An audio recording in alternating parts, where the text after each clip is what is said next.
अच्छी पढ़ाई अच्छा जीवन। इस श्रृंखला में गुरुजी द्वारा बताया गया पहला श्लोक है व्यवसायात्मिका बुद्धि एकेह कुरुनंदन बहुशाखा ही अनंताश्च बुद्धयो अव्यवसायिनाम। गीता जी के दूसरे अध्याय का 41वां श्लोक। समबुद्धि होती है अर्जुन वही, निश्चय हो जिस बुद्धि का एक ही। न होता स्थिर निश्चय जिस बुद्धि का, सकामी पुरुष वो रहे भटकता। भावार्थ, बुद्धि बिगड़े नहीं, अच्छी रहे, यह बहुत आवश्यक है। साथ ही यह भी कि बुद्धि का निश्चय स्थिर हो। निश्चय बदलते रहने की आदत किसी भी क्षेत्र में अच्छे परिणाम नहीं देती। सार में यही कि बौद्धिक अस्थिरता अर्थात निर्णय में हलचल की स्थिति नहीं होनी चाहिए। श्रीमद् भगवद गीता में बुद्धि को बहुत आदर दिया गया है, आवश्यक भी है। किसी भी गाड़ी में ड्राइवर अथवा रथ में सारथी की भूमिका का सम्मान तो है ही। बुद्धि जीवन रूपी रथ का सारथी है। बुद्धि अच्छी है तो जीवन अच्छे मार्ग की ओर चलेगा। बिगड़ी बुद्धि तो सब कुछ बिगड़ा।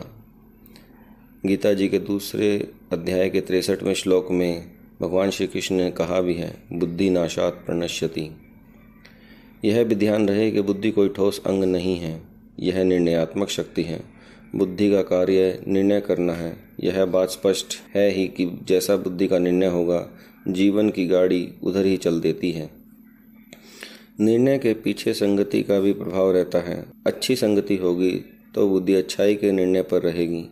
अच्छी पढ़ाई करने वाले बच्चों की संगति अच्छी पढ़ाई अच्छे जीवन की ओर बुद्धि को प्रेरित करेगी। इसके विपरीत यदि संगति ऐसे बच्चों की हो गई जिनका ध्यान पढ़ाई में कम व बुरी आदतों में अधिक है, तो बुद्धि पर ऐसा बुरा प्रभाव पड़ता है जिससे सारे जीवन का खेल बिगड़ जाता है। बच्चों, यह भी ध्यान रखो कि सीढ़ी के द्वारा छत पर चढ़ने में जितनी मेहनत लगती है, लेकिन गिरने में एक ही क्षण लगता है। चढ़ने और गिरने के पीछे बुद्धि के निर्णय की बहुत बड़ी भूमिका होती है तथा बुद्धि के निर्णय की संगति की भी। अच्छी संगति मिली, अच्छा निर्णय हुआ, अच्छे जीवन की ओर आगे बढ़ने का क्रम प्रारंभ होगा।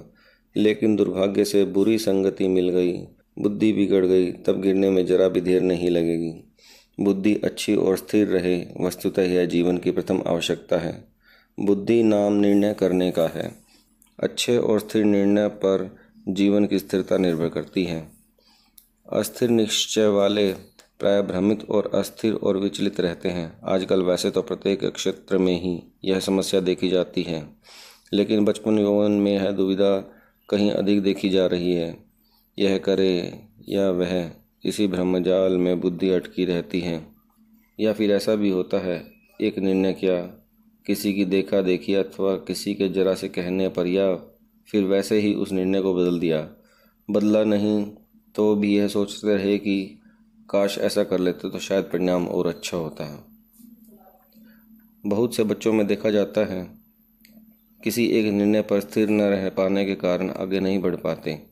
दुविधा या भ्रम की स्थिति न तो बौद्धिक विकास को होने देती है, न ही मानसिक स्थिरता बनने देती है, और न ही किसी एक विषय या क्षेत्र में पूर्णता प्राप्त करने देती है।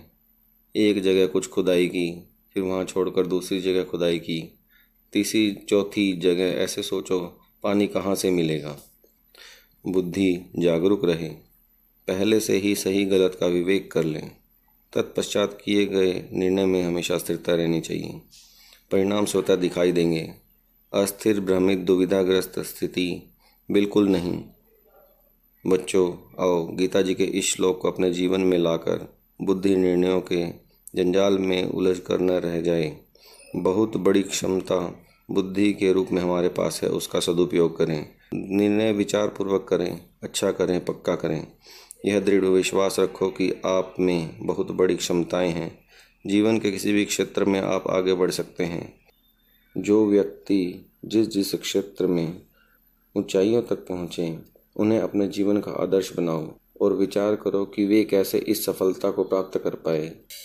आप पाओगे कि उनके जीवन में निर्णय दृढ़ रहा होगा, बुद्धि भ्रमित और अस्थिर नहीं होगी। अब विचार करें, इस श्लोक का भावार्थ क्या है, बुद्धि क्या है और इसका निर्णय क्या है, बुद्धि क्या है और इसका कार्य क्या है। बुद्धि किस भ्रमजाल में उलझती रहती है, बुद्धि के निर्णय में संगति का क्या प्रभाव पड़ता है? बुद्धि के भ्रम में उलझे रहने का परिणाम क्या होता है? बुद्धि का सदुपयोग हम कैसे कर सकते हैं? कैसा आदर्श और विश्वास लेकर आगे बढ़ना उचित है?